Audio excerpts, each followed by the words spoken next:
Hello and welcome to a new session of web application design using Flask.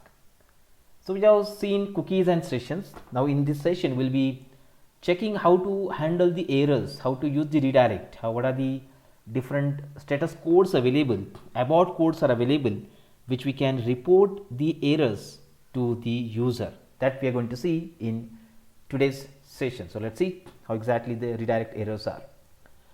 So Flask is having a redirect function. We already seen that. When we call it, it returns a response object and redirect the user to another target location with specific status code. Okay, so prototype is just like that. Redirect, we have the function in the Flask. Location where to redirect, the status code is also present in that, which is sent to the browser's header and the response also. So location is the URL where the response should be redirected. Okay, that we are specifying over here. If you don't know, then we making use of URL will be generated for a respective function and then it will be redirected. Status code will be sent to the browser's header. 302 is actually not containing any error there, but we'll have that error manually also we can embed into the code. And response, the parameter used to instantiate the response, means the data that we need to send to the user, that is what you have response there. Different status codes are maintained to report what kind of error is occurred in the code. So just like this, HTTP 300 multiple choices, 301 move permanently, it's not present there. 302 is found, this is correct, okay, which is the default error code. Then 303, then 4, 5, 6, 7, like that. These different errors are present, which will be reported according to the code generated there. It will show the description also. So let's see a simple example by which we can make use of redirect and abort function also. We'll see abort function afterwards, but before that let's see how to make use of the redirect operations here. Before that, we require to create a simple login page which contains the username and the password. So let's create a file. Okay, we'll save that file in the templates folder by using log in. Okay, let's use some different name, log_in.html. Okay, so it's just a simple HTML page which the login information is present inside it. Okay, this is login page, and in the body let's use a form action. Okay, with 1000, and the page will be login. Okay, where we will be forwarding your request with help of the method post. Okay, it's finished. And now we'll have two things here, username and password. Okay, so in username we'll take input type is equal to text, okay, and name is equal to uname. Okay, let's go to new line and then add the similar things here also. Okay, input type will be password here, and uname, name we are providing is pass. After that we'll have one more input type, that is your submit button. Okay, type is submit, and its value is, okay, let's have something name here like login, will be printed on that particular button. Okay, so it is log_in.html that I have created here, and with the help of this we'll forward your request. We will redirect your request to one page to another page. Okay, so let's create a new file of Python, okay, where we'll have all of these operations connected. Wait.py. Okay,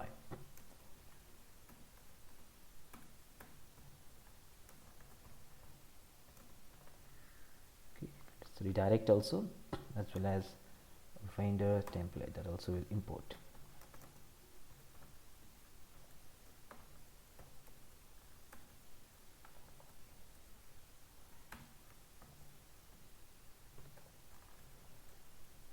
Yeah, now let's define the first route for the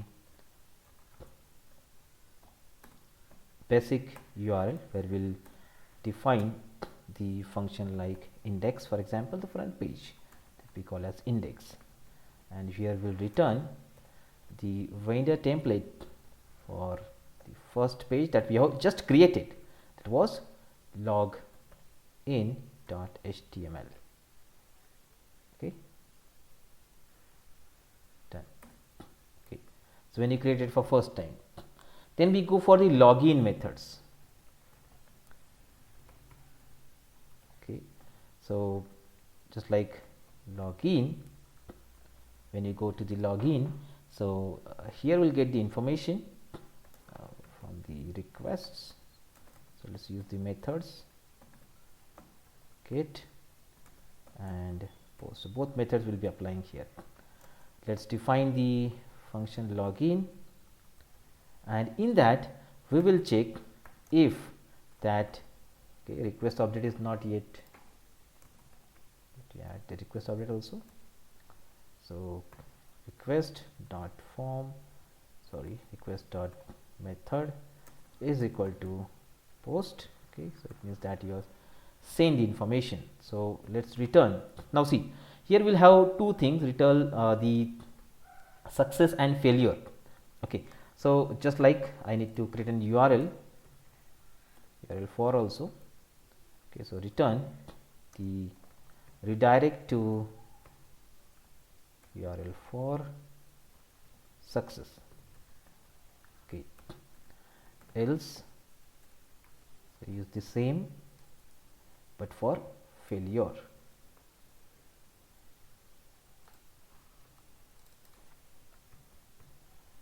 Okay, URL for success and URL for failure. So in this way we have created the common login page here, and for success and the failure, okay, sorry, we will not use failure, we will do the same thing. Success will create, but when success is not there, I will forward the request to the login again. So this will be the function, I will just call index function there, and one more function we require for success. So let's use a success function. Okay, so define success function here, will return like logged in successfully. Okay, let's have a header here, h2.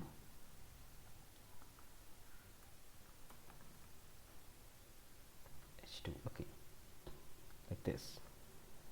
When you have the post method, and one more thing that we require, that you need to check the username or the password also. So here we'll add one more thing like and request dot form. Okay, let's use username and password, both can be added, but you will use password only.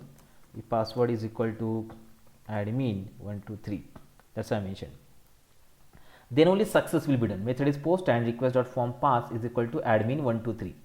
Then only I'll pass the success and will go login successfully. If it is not any one of them, sorry, both of them are not correct, then it will go to index. Again, login page will be shown there. This is how the redirect will be created. We will be making use of redirect method, and the functions URL for is to create the URL for the respective function. Okay, redirect to redirect the request object that we have used. Okay, fine. Okay, so I think the codes are completely done. I'll just run it. Okay, yeah, it's running now. Yeah, so it is forwarded a request to login.html. So name and add some password, login. Yeah, okay, see this one, it is not logged in. I have entered some random password there, so it is forwarded the request to my original page, where forwarded to index. Index means it is forwarding to login.html. So it's creating the URL for the index function. URL for index function is rendering a template login.html there. Okay, but if I write the things correct, like password is admin123 login. Now see, it's showing login successfully. In this way, these operations are controlled by using redirect function. Now let's go for the errors. What sort of errors we'll have over there? See, so abort class, Flask class is having a abort function which will return an error code. The code parameter will be something like that. If it is 400, we'll have bad request 401, unauthorized 403, forbidden 404, not found 406, not acceptable 4015, 415, unsupported media type, and 29 too many requests. So like these are the error codes which we use. If you want to abort your system with the help of an error code, specific error code, so we can make use of the abort function there. Now how to make use of this abort function? For example, let's take the method is not post. Okay, so what we will do here in the program, we'll make them both separated. Okay, so what I'll do, I'll make it, if it is post, then we'll check if the request.form contain the admin 123 or not. Okay, if it is containing admin 123, okay, or along with that I can add something like and request dot form is equal to, sorry, request dot form of uname. Okay, it contains username also. So if uname is equal to, so I'll have my name, if uname is Tushar and admin 123 is the password, then only redirect to success, then only redirect to success. Else if it is not, for this case, else what I will do, I will abort it directly. Okay, I'll abort by some error code like 403, some error code, we'll add this error code from here, forbidden, or only 401, 401 is the unauthorized, like abort function I can apply in this way. But for that I need to import the abort function first. So where the abort function, here, enter template and abort. Okay, that's also written from here, check it out, it's presented here. Abort, wait a minute,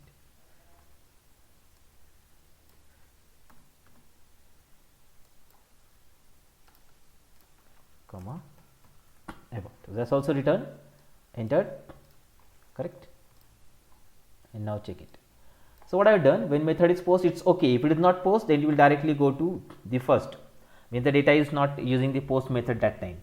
And if it is using post method, then I am checking username is this and password is this. Password is admin 123 and username is Tushar. Then only, okay, then and then only it will redirect the success, and if it is not, it will abort it directly. It will not go to the original page. It will abort it by using 401, and accordingly the error will be shown to us. This is what the abort function means. So let's see this one. Let's save and start debugging. Yeah, it started. So let's refresh. Yeah, I got that username and then some password I entered. Okay, login. Now see, unauthorized. Server could not verify that the authorized access to URL requested, either supplied is wrong credential like bad password, like this. Okay, or I'll add admin 123. So now username and password both are matching. Then login successfully. Now my password is admin 123, but my username is something different. Okay, so check it out. Admin is the username, login, unauthorized. This is what abort has shown. So if you want to add such kind of messages as the response to the client from the Flask side, so we can make use of this particular code. So I'll just modify the code now. Instead of 401, I'll use 405. Save it and restart it. Okay, start it. Fine. Now let's check it. Refreshed, admin, and some password I entered, login.